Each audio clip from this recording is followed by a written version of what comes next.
Actually, it is my first time explaining a series on my channel, but this is one of my favorites, so I can take a risk क्योंकि मेरा last channel series की वजह से strike में चला गया था and I lost that channel completely. तो यहाँ पे 3 यार हैं जो अपने चौथे दोस्त को वापस लाने के लिए किसी से भी नहीं डरते हैं। एक खूंखार जीव जो खून की गंध पाते ही चला आता है, और एक ऐसी छोटी बच्ची जिसके पास एक ऐसी ताकत है जो किसी के पास नहीं। अब हम बात कर रहे हैं यहाँ पे स्ट्रेंजर थिंग्स की, जिसका फाइनल सीज़न दिसंबर में आ चुका था, नवंबर दिसंबर वॉल्यूम करके। और मैंने सोचा क्यों ना इस कहानी को फिर से जी लिया जाए एक बार, क्योंकि सब कोई जानना चाहते हैं कि क्या हुआ। सीज़न ख़त्म हो चुका है, but still so many people are interested in knowing the story of Stranger Things, so let's go. सबसे पहले एपिसोड 1 की तरफ चलते हैं। 6 नवंबर 1983 अमेरिका के इंडियाना स्टेट के हॉकिंस नाम के एक छोटे से शहर में एक लैब में एक अनजान जीव किसी साइंटिस्ट पर अटैक कर देता है। दूसरी तरफ हम मिलते हैं Mike Wheeler, Dustin Henderson, Lucas Sinclair और विल बायर से। उम्र अराउंड 12 से 13 साल। सब माइक के बेसमेंट में डंजन्स एंड ड्रैगन गेम खेल रहे होते हैं। खेल खत्म होने के बाद विल साइकिल चलाते हुए घर लौटता आ रहा है, पर रास्ते में उसका सामना उसी अजीब जीव से होता है और विल बायर्स गायब हो जाता है। जब उसकी सिंगल मदर जॉयस बायर्स को पता चलता है तो वो तुरंत पहुंचती है पुलिस चीफ जिम हॉपर्स के पास रिपोर्ट लिखवाने के लिए। हॉपर्स विल को ढूंढने शुरू कर देता है और जॉयस को भरोसा दिलाता है कि इस छोटे से शहर में बच्चे मिल ही जाते हैं।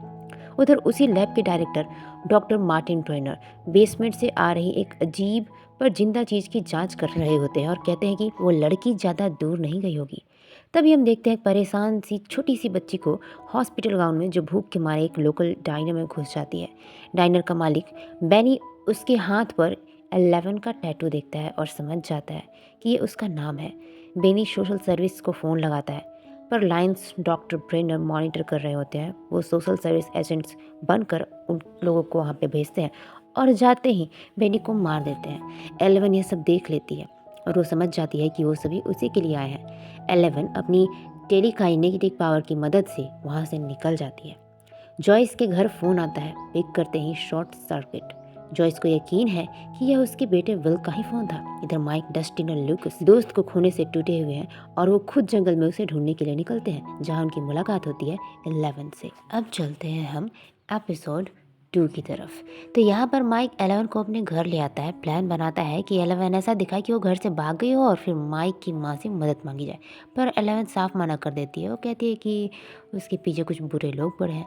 विल का बड़ा भाई जोनाथन अपने पिता लोनी के पास जाता है, जो इंडियाना पॉलिस में रहता है। उम्मीद थी कि शायद वहाँ विल मिल जाए, पर लोनी साफ मना कर देता है। हॉपर एक सर्च पार्टी लेकर लैब के पास पहुंचता है। वहाँ उसे कुछ हॉस्पिटल गाउन्स मिलते हैं।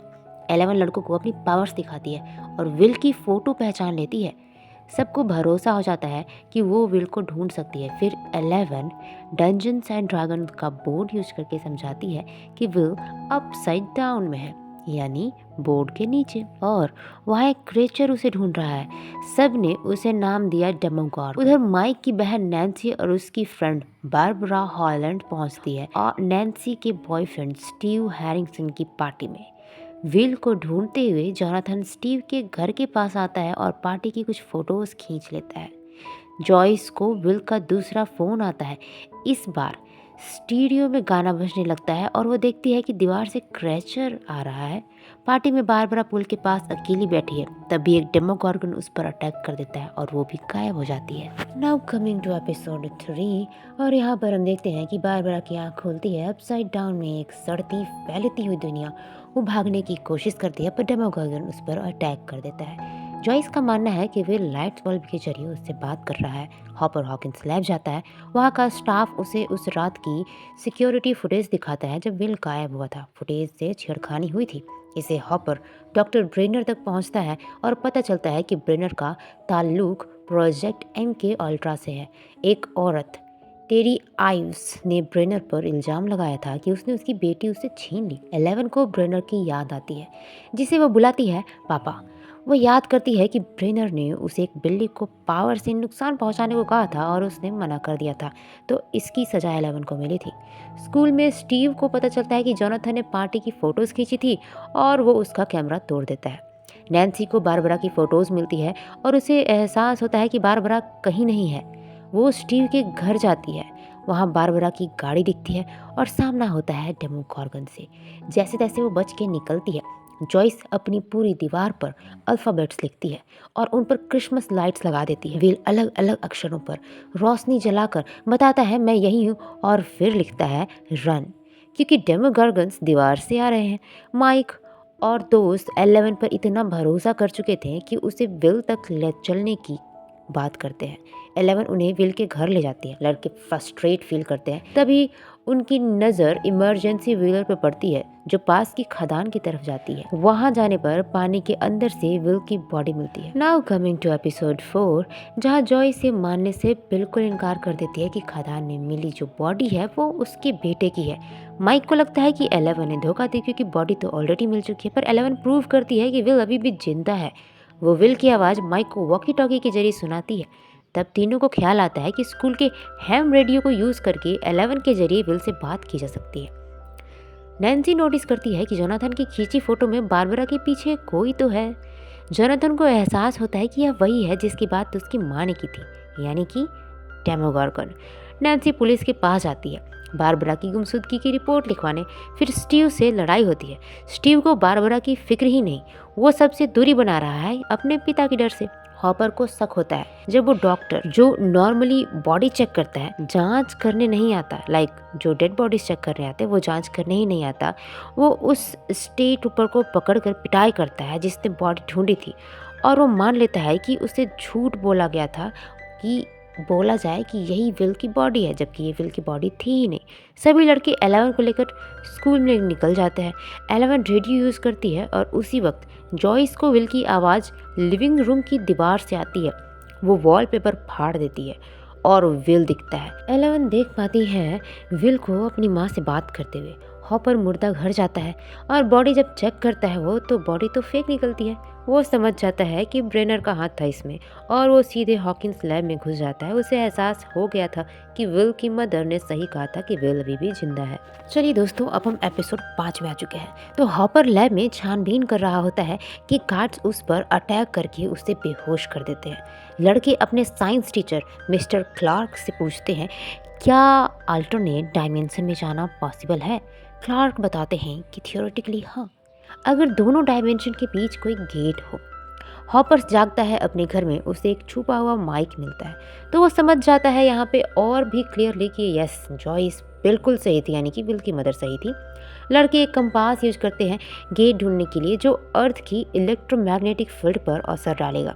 चलते चलते 11 को याद आता है कि ब्रेनर ने उसे एक सेंसरी डेप्रिवेशन टैंक में डालकर टेलीपैथिकली एक रशियन से बात सुनने के लिए यूज़ किया था। उसी दौरान उसका सामना डेमोगॉर्गन से हुआ था। यही सोचते हुए वह कंपास की डायरेक्शन बदल देती है। लड़के रास्ते भी भटक जाते हैं और समझ जाते हैं कि यह 11 की करतूत थी। लुकस इसे धोखा मानता है और उसकी और माइक की लड़ाई हो जाती है। 11 लुकस को रोकने के लिए उसे टेलीकाइनेटिकली दूर फेंक देती है। लुकस बेहोश हो जाता है। जैसे ही वो होश में आता है 11 वहाँ से भाग जाती है। नैन्सी और जोनाथन टीम अप करते हैं और डेमोगॉर्गन को ख़त्म करने के लिए तैयार हो जाते हैं। थ्योरी ये है कि वो खून की तरफ खींचा चलाता है तो जंगल में ढूंढते हुए उनका सामना होता है अपसाइड डाउन के एक छोटे से गेट से। नैन्सी उसमें अंदर चली जाती है और अनजाने में डेमोगॉर्गन का ध्यान खींच लेती है। जोनाथन बाहर से नैन्सी को ढूंढने की कोशिश करता है और गेट बंद होने लगता है। वेरी वेल दोस्तों, आपने जब यहाँ तक देख ही लिया है तो आगे भी देख लो, क्योंकि हम एपिसोड 6 में पहुँच चुके हैं। तो जोनाथन जैसे तैसे नैन्सी को तो बचा लेता है। घर पर नैन्सी अकेले रहने से डरने लगती है, इसीलिए जोनाथन को रात भर रुकने को कहती है। स्टीव यहाँ माफ़ी मांगने आता है और नैन्सी और जोनाथन को साथ देखकर बेचारा गलतफहमी का शिकार हो जाता है। जॉयस और हॉपर्स टेरी आइव्स को ढूंढते हुए पहुँचते हैं। वो बोलने चलने की हालत में नहीं है। उसकी बहन बेकी देखभाल करती है उसकी, तो बेकी बताती है कि टेरी प्रोजेक्ट MK अल्ट्रा का हिस्सा थी। वहाँ प्रेग्नेंट हो गई और जब बेटी हुई जिसका नाम था जेन, तो ब्रेनर ने उसे उसकी टेलीकाइनेटिक और टेलीपैथिक एबिलिटीज़ की वजह से अपने पास रख लिया। नैन्सी और जोनाथन डेमोगॉर्गन को ख़त्म करने के लिए हथियार जमा करने लगते हैं। स्टीव कुछ दोस्तों के साथ नैन्सी को बुरा भला कहने लगता है और एक पॉइंट पर विल की भी बेइज्जती करने लगता है। अब जोनाथन स्टीव की बुरी तरह इस बात पे आकर पिटाई कर लेता है क्योंकि यहाँ पर विल गायब है और ऐसे में ये सब चीज़ें अच्छी भी तो नहीं लगती। अब जब पुलिस रोकने की कोशिश करती है तो अनजाने में उनमें से एक को भी मार बैठता है। अब नतीजा ये होता है कि जेल हो जाती है और हथियार उनके जब्त हो जाते हैं। 11 ग्रोसरी स्टोर में जाती है, ईगो वेल्स के कुछ बॉस से चुरा लेती है।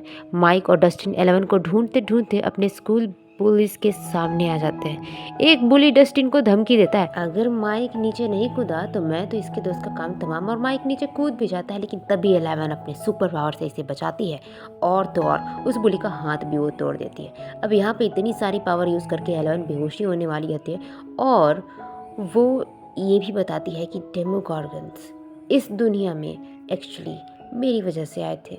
मैं इसके लिए बहुत शर्मिंदा हूँ। चलिए अब हम यहाँ पे देखते हैं कि लूकस जो है वो अकेले बहुत बहादुर बनते हुए पहुँच चुका है खतरनाक जगह पे, आई मीन हॉकिंस लैब।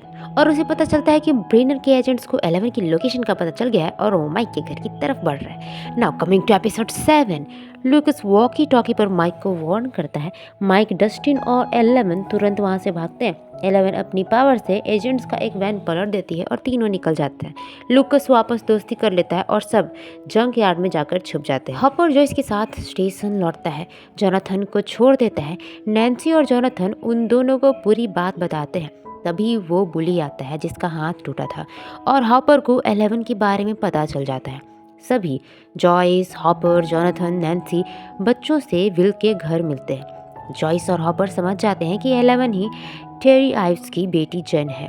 सब मिलकर 11 को कहते हैं कि अपनी पावर से विल और बारबरा को ढूंढे, पर माइक को बचाते वक्त वो बेहोश और कमजोर हो चुकी है। तब सब मिडिल स्कूल जाते हैं। एक खुद का बनाया सेंसरी डिप्रिवेशन टैंक तैयार किया जाता है उसकी पावर बढ़ाने के लिए। 11 टेलीपैथिकली अपसाइड डाउन में जाती है। बारबरा की डेड बॉडी मिलती है और विल दिखता है और वो भी जिंदा अपने बैकयार्ड में छुपा हुआ रहता है। अब सबको पता चलता है कि अपसाइड डाउन का गेट लैब के बेसमेंट में है, तो हॉपर और जॉयस लैब में घुसते हैं और पकड़े जाते हैं। नैन्सी और जोनाथन चुपके से पुलिस स्टेशन से अपने हथियार उठा लेते हैं। प्लान बनता है डेमोगॉर्गन को अपनी तरफ बुलाओ ताकि जॉयस और हॉपर विल को बचा सके। और अपसाइड डाउन में डेमोगॉर्गन विल के किले में घुस चुका था। एपिसोड 8 और ये इस सीजन का आखिरी एपिसोड है। तो शुरुआत होती है हॉपर की यादों से। उसकी बेटी सारा जो पिछले साल कैंसर से चली गई थी। हॉपर ब्रेनर को बता देता है कि 11 कहाँ है और बदले में ब्रेनर उन दोनों को अपसाइड डाउन में जाने देने का इजाजत दे देता है। नैन्सी और जोनाथन बायर्स के घर आते हैं।